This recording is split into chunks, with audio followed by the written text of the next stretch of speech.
शेख सादी रहमतुल्लाह अलैह फरमाते हैं कि बादशाह हारून का एक लड़का अपने बाप के पास आया और वह गुस्से से भरा हुआ था। अपने बाप को कहता है कि फ़लाँ सिपाही के लड़के ने मुझे माँ की गाली दी है। बादशाह ने अराकीन सल्तनत से मशवरा किया कि ऐसे शख्स की क्या सज़ा हो सकती है।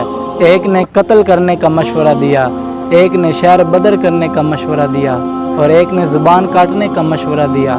बादशाह ने अपने बेटे से कहा, बेटा बुजुर्गी तो ये है कि तू उसे माफ़ कर दे, अगर तू उसे माफ़ नहीं कर सकता तो तू भी उसे माँ की गाली निकाल, इतनी कि हद से न बढ़े।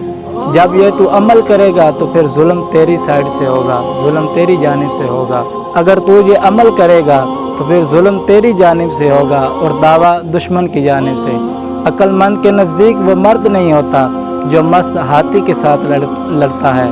हाँ, हकीकत में मर्द वो होता है जब उसको गुस्सा आ जाए और वो गाली ना निकाले। इस हिकायत से हमें ये सबक मिलता है कि जब भी हमको गुस्सा आए तो हमें सब्र करना चाहिए। अल्लाह ताला सब्र करने वालों के साथ है, इसीलिए हमें चाहिए कि हमें हर वक्त सब्र करते रहना चाहिए। जब भी हम पर ऐसा कोई वक्त आए तो हमें सब्र करते रहना चाहिए ताकि अल्लाह ताला हमसे राज़ी हो जाए।